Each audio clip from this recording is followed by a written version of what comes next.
Ketika hatiku telah disakiti, ajarku memberi, hati mengampuni. Ketika hidupku telah dihakimi, ajarku memberi, hati mengasihi.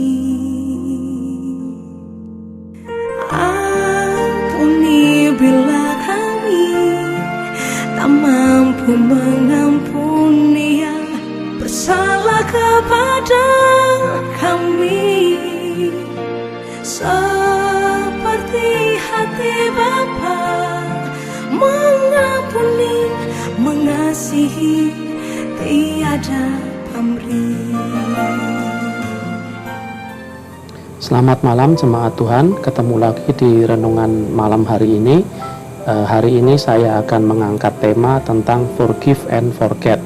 Firman Tuhan terambil dari Kejadian 43 ayat 31. Demikian bunyinya. Sesudah itu dibasuhnyalah mukanya dan ia tampil keluar. Ia menahan hatinya dan berkata, hidangkanlah makanan. Kejadian khususnya pasal 37 sampai pasal 50 menceritakan riwayat hidup Yusuf, mulai dari kepahitan hidup yang dialaminya sampai dengan kemuliaan hidup di mana dia menjadi orang nomor 2 paling berkuasa di Mesir. Kalau kita baca pasal 37 sampai separuh dari pasal 41, itu isinya kepahitan hidup. Banyak kepahitan hidup yang dialami Yusuf, yang semuanya itu menggambarkan kepahitan atau kesulitan yang dihadapi hari-hari ini dalam kehidupan kita. Antara lain, yang pertama, iri hati saudara-saudaranya karena Yusuf jadi anak yang paling disayang ayahnya. Ini adalah hambatan hidup saat kita punya masalah dengan anggota keluarga, siapapun itu ya. Kemudian yang kedua, dianiaya saudara-saudaranya dengan kata-kata buruk, dibuang ke sumur mati, bahkan dijual sebagai budak. Ini masih bagian dari persoalan hidup terkait dengan kerabat atau keluarga dekat. Kemudian difitnah oleh majikan hingga membuat dia dipenjara. Ini gambaran persoalan hidup yang dialami di tempat kerja. Kita difitnah, kita disikut kanan kiri, kita dihina-hina, dikondisikan untuk keluar dan sebagainya. Ini gambaran yang dialami Yusuf, seperti yang kita alami juga di kehidupan kita. Kemudian yang terakhir, Yusuf dilupakan oleh teman yang sudah ditolongnya. Dia sudah memberikan arti mimpi dari sesama teman di penjara yang kemudian dibebaskan, tapi teman itu lupa untuk menyampaikan kepada Fir'aun bahwa si Yusuf ini punya bakat untuk menerjemahkan mimpi. Nah, ini gambaran dari hambatan atau kesulitan hidup saat kita berinteraksi dengan orang sesama kita.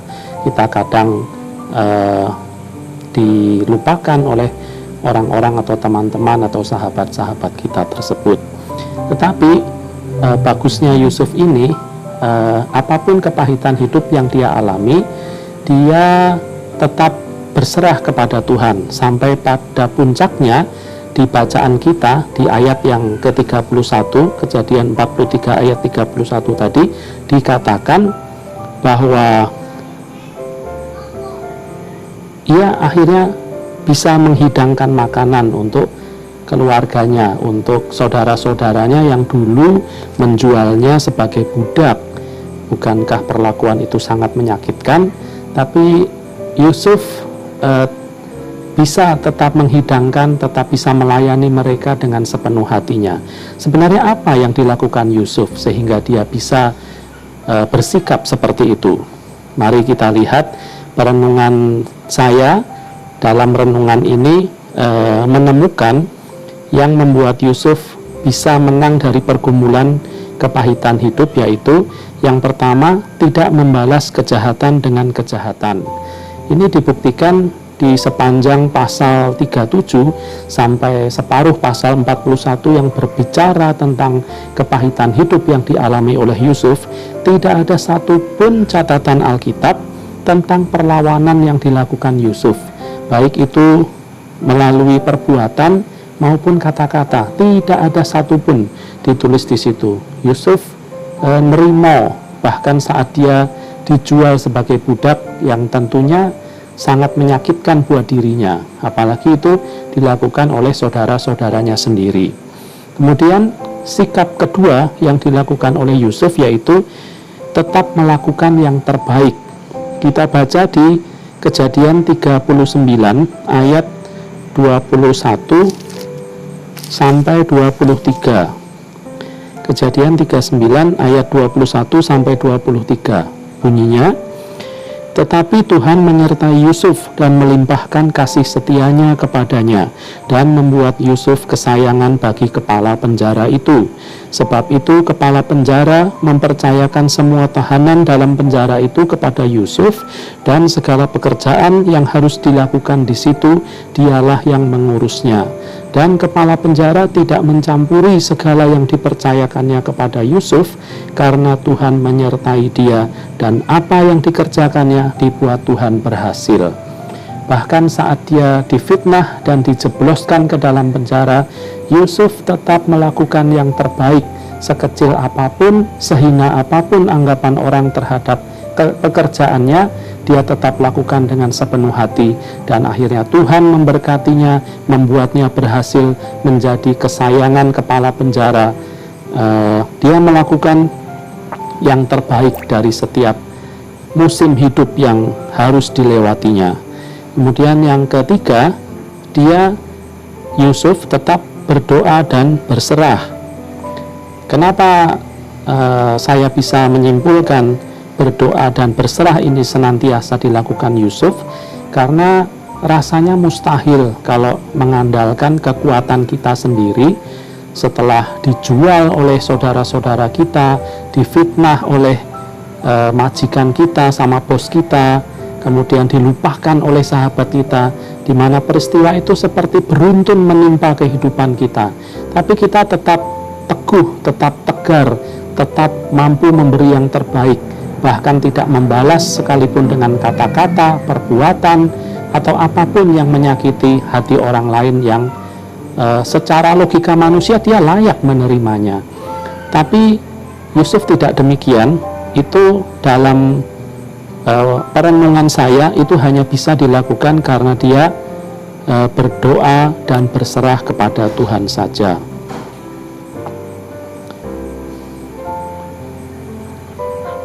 Dengan berdoa dan berserah, Yusuf mampu forgive and forget dengan orang-orang yang mengecewakannya. Jadi kemudian yang kedua, doa dan berserah kepada Tuhan mendatangkan kuasa Tuhan, sehingga Yusuf akhirnya mampu menerjemahkan arti mimpi Firaun, dan itu menjadi titik balik kehidupannya. Dari yang semula dipenuhi kepahitan hidup, kemudian diangkat oleh Tuhan sedemikian tingginya jadi orang kedua paling berkuasa di Mesir, menjadi berkat buat keluarga, menjadi berkat buat banyak orang di seantero dunia yang waktu itu mengalami kelaparan karena hanya Mesir yang tersedia cukup makanan dan diatur dengan sangat baik oleh Yusuf. Apakah kita mampu seperti Yusuf? Bisa. Jawabannya bisa. Resepnya apa? Cuman satu, yaitu forgive and forget. Mengampuni dan melupakan. Ingat ya, tulisannya nyambung. Jadi bukan forgive spasi dan spasi forget, tapi nyambung semua, nggak ada spasinya. Kenapa harus nyambung semua? Karena dua hal ini satu paket, tidak bisa dilakukan salah satu saja. Niscaya tidak akan berhasil. Percuma forgive tapi tidak mampu melupakan, atau percuma forget tapi tidak mampu mengampuni.